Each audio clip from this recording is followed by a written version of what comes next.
Previously on First 4 Days. One thing that I've also tried to really explain to her for many years is addiction is a disease. I think of like substance abuse as you are fighting this huge giant, which is that substance. Like, you're still there. You're still in the back of your mind. Like, your soul, your body, like, you as a person, you are still there.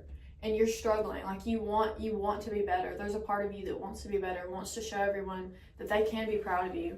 I have high hopes for my dad, and I always have, and I always want to, and I always will, because I know people can get better. I've seen it. Like, I've seen many people that have abused substances that have gotten better.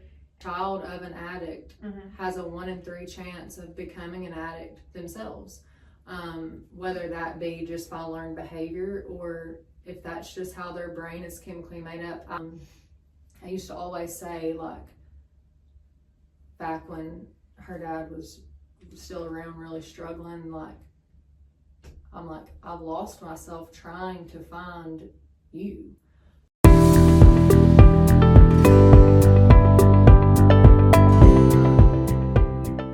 You put so much into trying to get somebody to be better that you're not healthy yourself. I've tried really hard, being her only active parent that she's with every single day, to find a fine line of being both of those parents. We used to celebrate Father's Day. Like, it'd be Father's Day and it would be just me and her, and we would go do something for Father's Day because I had to be that role too. I had to be good cop, bad cop. And that's hard too. And having, your kid cry and ask, why is my dad not around? Why is he not answering? Why did he not show up? And they're too young to, explain and make them understand. You have to come up with excuses and lies. And then when they finally get that age that they're old enough to comprehend addiction and understand it, it's hard to tell them that. It's hard to say, well, this is really what's been going on, and your dad's a good person and your dad loves you, but he makes bad decisions. He's just sick right now. Like, he's still actively not where he needs to be. And even though she understood it, like, she knew what I was saying because she's smart and she understood it, she still didn't understand. Like, it just didn't make sense to her why that's how it had to be. And I feel like there's been many nights that, she's laid in bed and just cried herself to sleep, and didn't know how to deal with what she was feeling. And sometimes I didn't have the right words to say, but it's really taken a toll on her. And she's still okay, and she still does great things, but it does affect her daily, on a daily basis. I mean, that is something that crosses her mind all the time. We talk about it a lot, and then sometimes she's just like, I don't want to talk about it. But we thought this would be the perfect place, the perfect, platform and way to kind of tell, if you're a kid and you have a parent that's struggling, maybe this resonates with you. Maybe this is like, oh, I completely understand because I'm going through that too. Or maybe if you're a parent and you're struggling and you have kids, hearing a kid talk about their experience, like, maybe that will resonate with you and be like, oh my gosh, that's probably how my kid feels. I don't want my kid to feel that way. And maybe that'll just give people that little nudge to, take that first step. Be like, I'm ready. I'm ready to get some help. I'm ready to be the person I used to be. And, if you think medication, like medicated assisted therapy, is a good option, then there are plenty of places that can help. And obviously Clinic 5 that's what we do. We do medicated assisted therapy for opiate and alcohol addiction. And so obviously, if anyone, had any questions or wanted to start a program or needed help, like, we'll do anything we can to help you. I've been here for a very long time. Anybody that knows me knows that I went to school for this. I'm passionate about this. I've lived it. I've been, a parent of a child that's had to struggle with having a parent that's in addiction. And like, all I want to do is help people. And she's also the same way. I say all the time, like, I feel like I'm a fixer. She gets it from me. She's also a fixer. She's very big and always has been on, let me help you. Let me take away some of your stress. Let me, you can talk to me. Tell me everything you're going through. Let me help you try to make it better, even when she's struggling. So I felt like her getting to come on and kind of tell a little bit of her story would be therapeutic for her to kind of talk about, but also know that she can help other people. Yes, and I think the last thing I'll say that I want to kind of encourage, like, especially people, like parents, because of this is what I want to tell my dad. I think one of the biggest things for an addict that I would say is don't depend on other people. If you are struggling and you do want help, or if you don't want help, I think people don't realize, especially if they are addicted to anything, whether that's drugs or alcohol or whatever. I have mentally been so messed up since I was little. Like, I have said things and like thought things and just told my mom about things and my friends about things that I don't think any minor should even think or have to say or have to go through. And I come off as such a happy and positive person because I want others around me, like I said, to be entertained or to laugh or to smile or to just cheer up. Like, that's all I care about, is just making people happy and like spreading positivity all the time. I think that's I honestly think that with my mindset of going through things so young and growing up and maturing faster, that is probably why I do theater, because I think my mind can control my emotions so well, which is why I can bring that to a stage presence. But I think my biggest piece of advice is, if you are a parent or if you are a person struggling with addiction, do not lean on other people. While I know that's kind of probably a big thing, because when you struggle with addiction, you lose a lot of things that mean a lot to you. But that's the thing. If you're losing a lot of things that mean a lot to you, that you love and care about, that have taken a toll on your life in a good, positive way, if you feel like you have to lean on that with your addiction, then maybe that's where you should think. Like, if I'm having to lean on this and I'm losing it at the same time, then maybe that's a reason I should step up and be better. You know what I mean? And I think what she's saying is yeah, you can't fully take responsibility for what you're going through, and you make that decision to conquer it. Yes, I couldn't word it, but so also, like, don't leave it up to other people to make sure you get better. Because also think about how you are mentally affecting and killing people's spirits, because they are having to look after you and make sure you're okay and call medical services for you when something bad happens. They're having to worry if they see your mugshot on a county sheriff or county police station, whatever.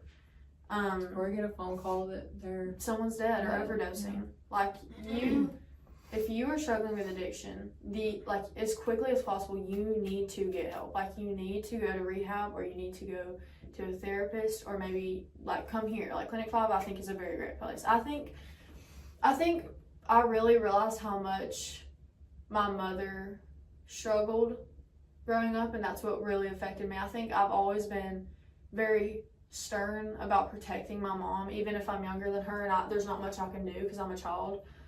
I've always been like my mom's, like, I feel like I'm kind of her guardian, but even though I can't actually be a physical guardian, like, mentally I feel like I would put her over anything, which is why when I realized like she was doing this because of our past, me and my mother's past, that like really affected me. Like, it really warmed my heart, because I was like, I know she's doing this for me and her because of my dad and because of like how we struggled. So it just really it proved to me that she's she's such a good person, and she's a hard worker, and she struggles, and like I know that doing this makes her feel so much better because she couldn't with my dad. Like she couldn't fix him, which is like why I think she wanted to come here immediately after all that stuff happened with our dad, like with my dad. I think that's why she wanted to come here and help others and maybe like, you know, talk to them and get them better, because like I already knew she went to school for this, but I just think it's a beautiful thing to be a kind of like have that personality and that mindset to want to fix other people, even though it's very hard and it does mentally hurt you, because when you can't, you feel like a failure. I'm the same way. Like if I can't fix something and take someone's problems and work them out and try to piece them together, I feel like it's my fault, when it shouldn't be that way. But the people that have that mindset, all that shows is that they care and that they are problem solvers and they're good people and they're hard workers. And I think that if you were one of those people and you struggle with addiction, I think what I'm trying to say is if you struggle with addiction and you have that mindset, like you truly are a good person, you just have made some bad decisions, just think about the people that love you and the things that you love doing or that you loved doing, and try to bring that back to yourself. And maybe that'll help you gain some type of like wanting an effort, like wanting to give effort to quit with your addiction. I've never struggled with it, so I don't really know much to say, and I'm so young, there's really not, like I'm not good at wording what I say, but I think the main thing is just like find things that help you, that make you happy. And if that's your kids, like really think about how you're mentally affecting your kids, because I think if my dad would have never struggled with that, we would still be a happy family and I wouldn't be so mentally affected the way I am today. So I think if you're a parent or you're a kid, just think about that, because I'm 16 years old. I'm not even an adult. I literally just got my own car and my own license. I just became a sophomore. Like, I'm very young, and I still have a lot of time to mature and grow and learn things and learn lessons, but I've already learned so many, and I've already matured a lot because of my mental struggles. And I think that's built as it's kind of like a ladder that I've gone up slowly from a very young age, and I think I'm like in the middle where I know what I need to know and I know what there is to know, and I know there's no going back down the ladder because I'm already so far up. Like I already know, I've already learned as much as I can, and with everything that's happened to me, there's only got a lot to learn. Yeah, I mean, I've still got a lot to learn. I'm still young, but I think with the exact topic that we're talking about, I'm already almost at the top of the ladder. I know I've done my research, especially like in school and health classes, when we've learned about sicknesses and illnesses and mental disorders and stuff. Like a lot of that kind of builds that. And I also want to say one more thing before I'm done, because after this I think I'm done.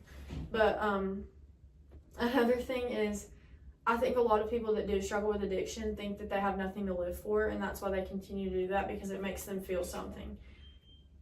If you have that feeling where you think you're not worth anything, everyone in this world is worth something, and everyone in this world has at least one thing that makes them happy.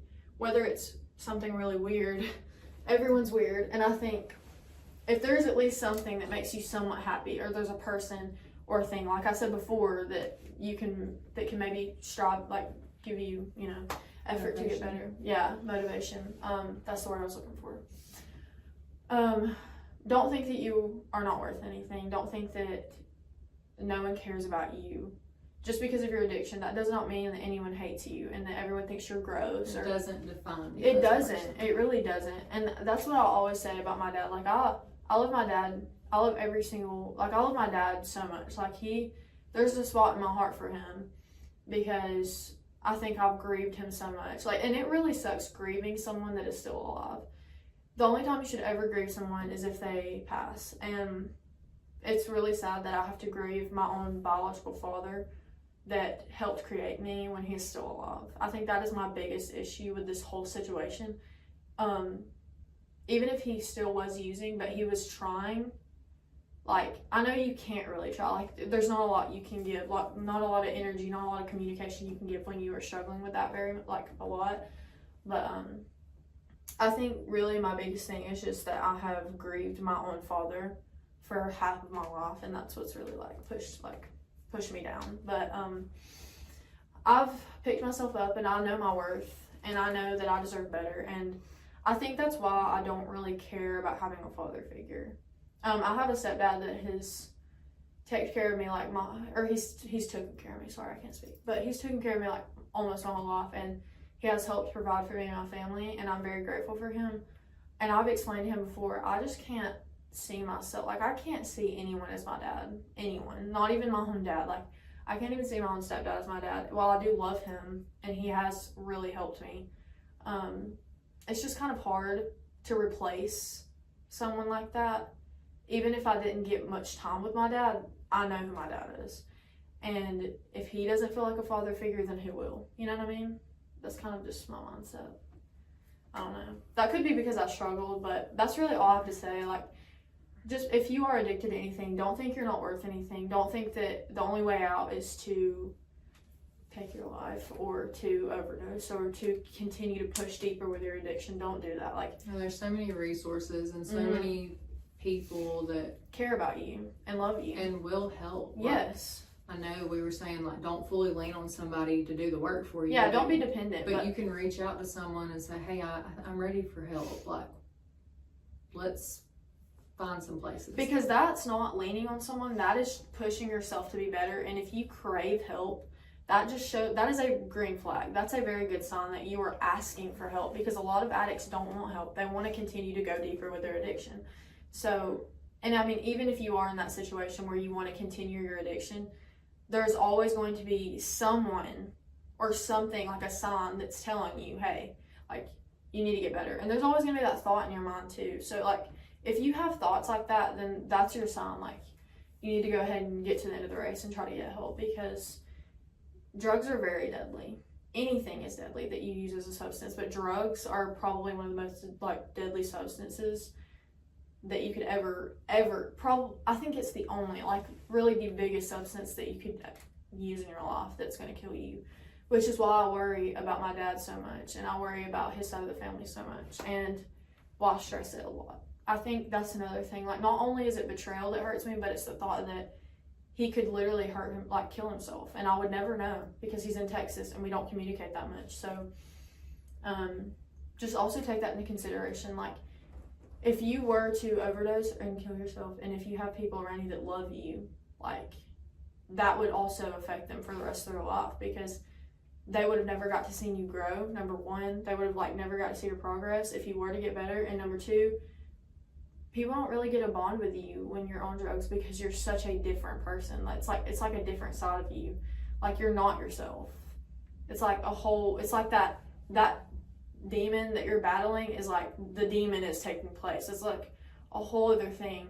Like, a whole other person is taking over your identity. It's kind of like identity theft, literally. Like, I don't know. It's just like your soul is still there, but it's like far back. Like, your drug is literally what's taking over your whole self. And it's really sad. But I just keep rambling, so I'm gonna shut up. But that's all I have to say. I enjoyed talking on this because I love to talk.